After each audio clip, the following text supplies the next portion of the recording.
for week 20, days 134 through 137. And first I'll show you where I'm at. It's the morning time.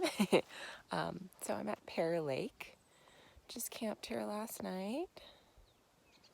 Really pretty, so just enjoying the morning. Probably make some oatmeal and hot chocolate. But I'm actually going to summarize these 4 days. So I was kind of in a funk, actually, for the first time on the trail for like multiple days. So I'm not really sure why, and it's not like I wanted to get off trail or anything, but I was just kind of like blah, I guess is the best way to describe how I was feeling. But not that there weren't beautiful views, because there was a lot of green tunnel too, just like a lot of trees, but beautiful views of Mount Rainier, and I was just kind of like, ugh, whatever. But it was beautiful just looking back on it. But I was just in kind of a weird, like a weird mood, weird funk. But got out of that, which I'll go over later. But just like I said, beautiful views of Mount Rainier. Lots of day hikers in that stretch. Continuing on after that too. I think because there was like holiday coming up, so that might have been part of the reason why. But a lot of people interested in what we were doing, so talking to a lot of like day hikers and weekend backpackers.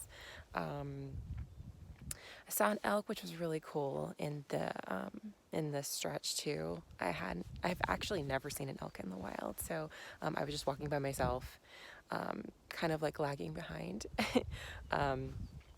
the rest of my group, and an elk just kind of walked right across the trail, or I guess it was trotting or running, but it was really cool to see.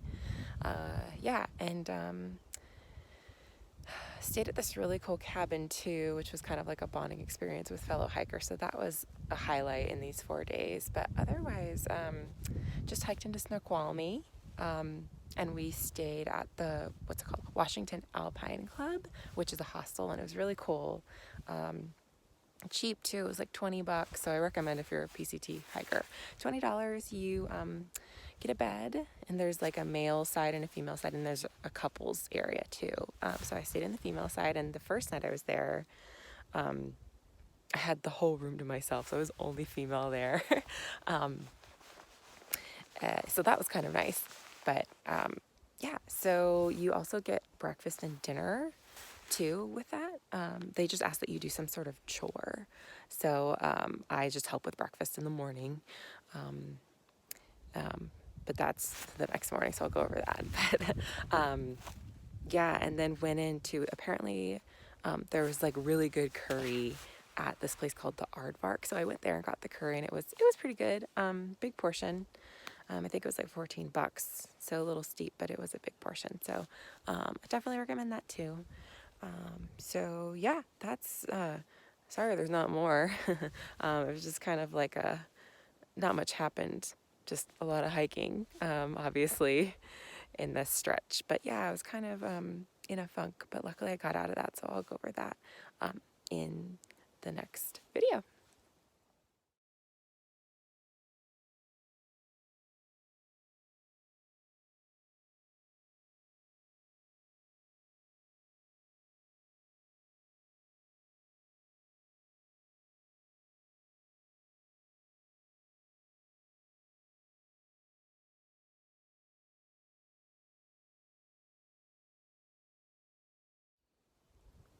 Update for days 138 to 140.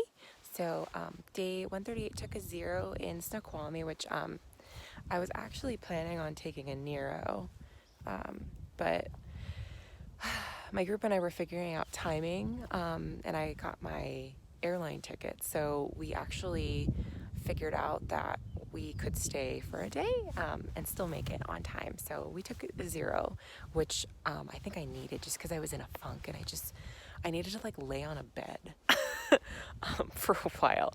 So that ended up being great. So just hung out in town, did laundry, and ate a lot of food, of course. And there was one of the hosts there was a cellist, so he brought his cello. I think he wanted to like practice in front of people for a wedding he was doing, so we had like a jam session later at night, which was really cool. Went in kind of late.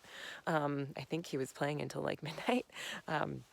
But it was really nice to have like some live music. And then Calzone, who I've mentioned many times, she's very musical and she can play the guitar and sing really well. So she got on the guitar and we just like sang. And highlight was we sang Wonderwall. And there was a girl there that was kind of, there wasn't drinking allowed at this hostel, but she was drinking anyway. So she was quite the attraction singing Wonderwall. So that was pretty hilarious. But yeah, so good 0 day, needed it. Day 139, headed out late. I made myself some breakfast and we just kind of hung out for a while and hiked about 12 miles to a lake and had really beautiful views of the northern Cascades. So we're getting into the northern Cascades now. Section J, which is supposed to be one of the most beautiful on the trail. So there were a lot of like section hikers in this section because so many people have heard of this area of the PCT. So lots of hikers out again, like talking, asking about what I was doing, very interested. So talking a lot to those people, which is kind of fun. Yeah, so hiked to a lake, it's beautiful, and I was officially out of my funk. So I think I just needed a 0, I needed a rest, and then the views, just, it's hard to be in a bad mood when you see views like that. So of course I'll show you some footage later, but yeah, just beautiful. And there was this spot called the Catwalk that was really cool. It's just this stretch of trail with like drops on each side, and then you just see all of the Cascade Mountains. It's beautiful. So I will also include footage of that. I actually didn't really realize I was on the catwalk at the time until after. I was gonna like strut across and all that because it's called a catwalk, but missed that opportunity. But needless to say, it was beautiful. And day 140, got deep into the Cascades, saw so many beautiful lakes, and I've been keeping tabs on where I want to go back because just beautiful and easy access too. I was asking some locals because there were so many people. It was right before Labor Day weekend. And so asking them like, oh, is it really easy? Is it pretty easy to get here? Because there were so many people, and there are access points all over the place. So yeah, I'm definitely coming back here to do some more hiking and just maybe like stay near a lake for a couple days. And yeah, so very beautiful scenery. Hiked about, I think 21 or 22 miles, but it felt like 28 because this section just is like up and down and up and down and up and down. So lots of gain and descent as well, but it's just like a butt blaster in this section. So yeah, but good news, officially out of my funk, and stoked. We're getting close to Canada. So we have everything kind of like planned out as far as timing. So yeah, I will keep you guys updated as we near the border.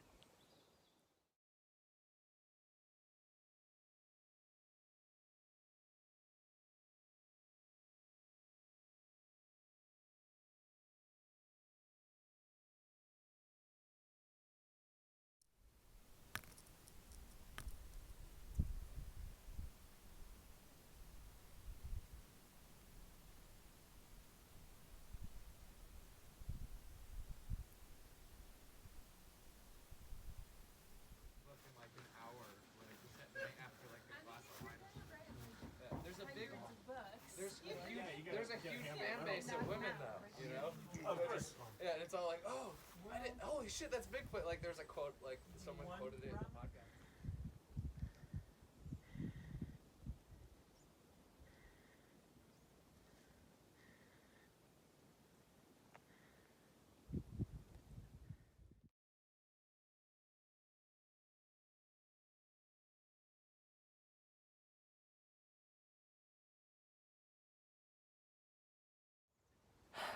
So I'm currently in the northern Cascades and wanted to show you how beautiful it is.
gear update for week 20. So not too much to report this week, but I am loving my Bedrock sandals that I got from PCT days. They're so great. They're heavy, heavier than my Walmart special sandals, but they're just so great. I could even hike in them if I want. So it's nice to have a backup, especially since I'm in week 21 now, but I don't know if you can see my left shoe totally split all the way across. So I need to duct tape that. But if that fails, and that split yesterday, which is day 1 of the stretch. So if that fails, I have some backup shoes at least with a sole. Also, I really like my Xped pillow. It's really comfortable. It's the only thing I have to say about it is it's a little noisy when I toss and turn a lot. So it's a little bit noisy in that respect, but otherwise I really like it. It's ultra light, which is nice. And I think that's pretty much it. I ordered some new shoes, obviously, since my shoes are totally shredded, I guess you could say. I just tripped on a root. So I'll be getting those in Stehekin. Thank goodness. And I think I'm going to send these back because I just tripped over a root and it just totally split all the way across my shoe. So hopefully RI can send me a new pair because I think it's a little, or I was going to keep using these maybe in the Sierra or something because they're still they were in really good shape until yesterday when I split them. So I'll keep you updated on the shoe situation, but I'm supposed to be getting new shoes in Stehekin. So that's pretty much it for week 20. And I will update you guys in week 21 on all things gear.